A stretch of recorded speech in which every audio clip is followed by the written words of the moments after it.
Good morning, this is Angela with Progress Permaculture. We're sitting in the front yard of my Portland, Oregon permaculture garden in Zone 8B.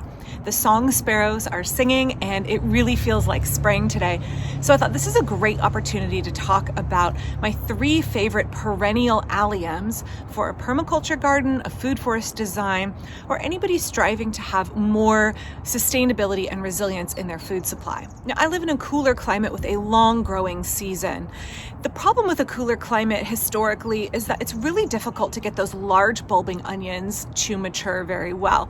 So over the years, I have resorted to growing fewer and fewer of those large onions and growing more annual onions like shallots, those spring green onions, and leeks in the fall and winter. Now, I've added to that repertoire 3 perennial onions that work really, really well for me. Now, we're facing a warming climate here in the Pacific Northwest, but historically, these have done very well even if we don't have a hot summer. And if we do have a hot summer, they can weather it. So I think that the 3 alliums I'm going to talk about today, Egyptian walking onions, Welsh onions, and chives, are all excellent choices for folks in a variety of climate zones and also folks who are looking at kind of unpredictable weather. Maybe you're going to have a cool summer that won't ripen those big bulbing onions, and maybe it's going to be a cooker like it was last summer. These 3 perennial food crops are plant once, enjoy them year after year, and they tolerate a wide range of growing conditions. Now, with any of the perennial onions, you are looking at a plant that is going to multiply itself and grow into a larger and larger patch. So you plant maybe one start, or you may even start them from seeds instead of a division, and they will multiply. So sometimes these are called multiplier onions, but they are ones that will live year after year after year. They can handle the winter weather, and they come up in the spring, and they are some of the first onions. So you can use them early in the spring as a replacement for the annual green onions, and you can continue to harvest them all season long for green onions. We use tons of green onions in our cooking. Onions are really rich in vitamin A. They're very, very good for you, and they add so much flavor to a dish. So the first onion I want to talk about today that is a perennial that I think is a wonderful choice for any garden and can tolerate a little bit more shade than some of those annual alliums that just need blasting sun to do well is this one right here behind me. There's a really big patch of it back there. I'll show you in a second. That's the Egyptian walking onion. It is kind of a traditional permaculture perennial food crop. It's been well known about and well grown for many, many, many years. It is an early onion, comes up early, great for those spring green onions, and it does make a small little bulb at the bottom. So we're not talking about like an onion you're going to get from the grocery store. We're talking about a petite little bulb. And an Egyptian walking onion is called a walking onion because at the top of the stalk, up here, it produces these bulblets that will flop over and start a whole new cluster. So it's called a walking onion because it gently moves itself around your garden. Or you could snip the bulblets and chuck them around your garden and watch where they come up.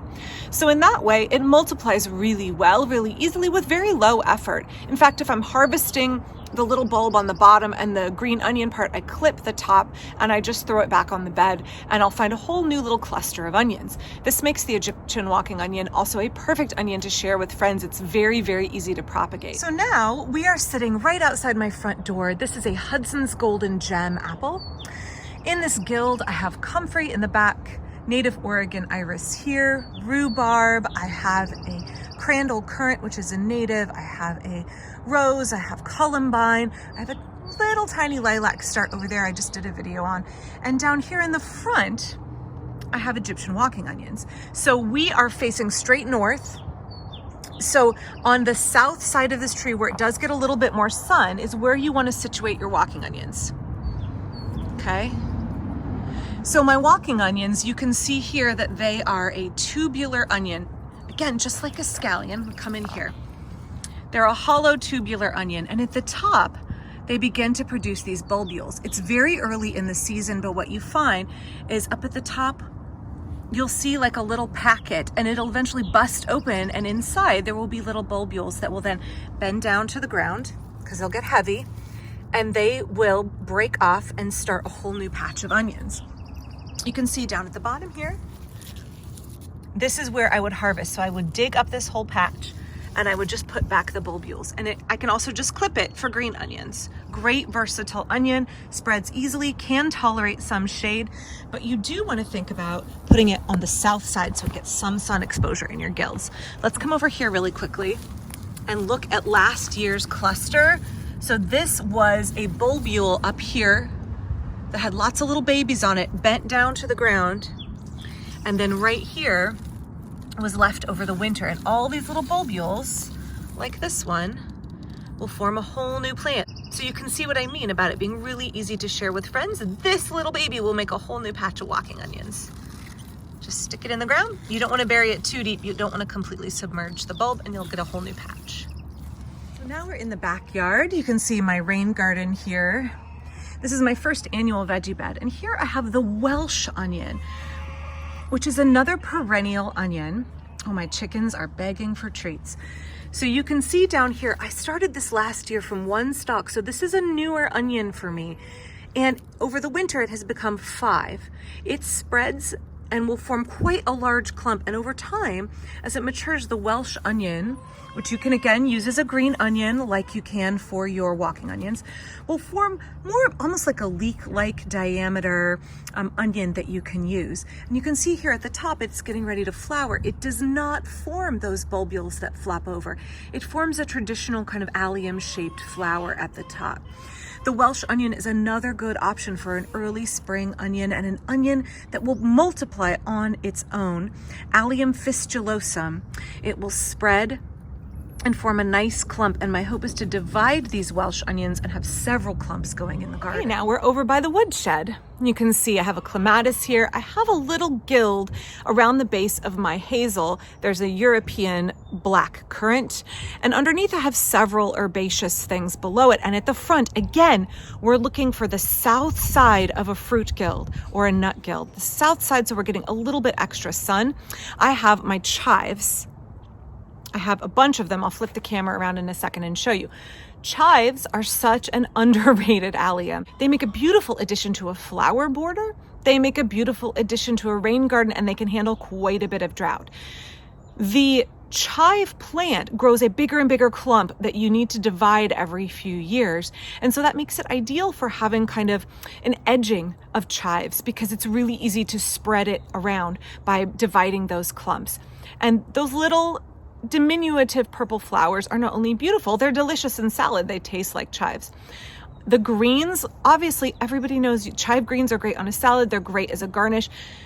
They're such an easy onion to grow, and they take no care whatsoever. And so I think that while we're looking for those kind of more sexy perennial onions, let's not forget about the chive in the process, because they are so delicious and so easy to take care of, so easy to propagate, and really a wonderful addition to our diet. Again, in my permaculture diet, I'm looking to increase my diversity whenever possible. So you might say, like, Angela, you get like green onions out of all of these things. Why would you not just grow one?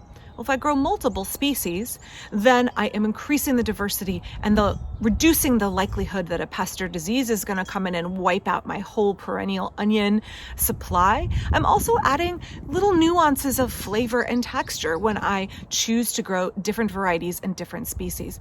So here you can see I have tried to divide my chives and make a little border along this bottle wall bed here. And again, I have underplanted all kinds of pretty flowers and things. I have a clematis here. I have my black currant, which just smells amazing. I have my female hardy kiwi, and then I have my filbert. So this is at the front of the bed, full southern exposure. Loads and loads of chives. I find the best way to harvest them is with a pair of scissors. And then we're just starting to get some buds on them. Too early for blooms, but we're getting these lovely, really decorative looking purple buds that will open into that classic purple allium flower. Just a really pretty ornamental plant that offers a ton of flavor. So I hope that you will consider adding some more perennial veg to your garden. I'm going to have a lot more videos about food crops to grow within our fruit guilds in a food forest design over the next few weeks. But think about where you can work in those alliums. Think about that south side of your fruit guilds where you have additional sun.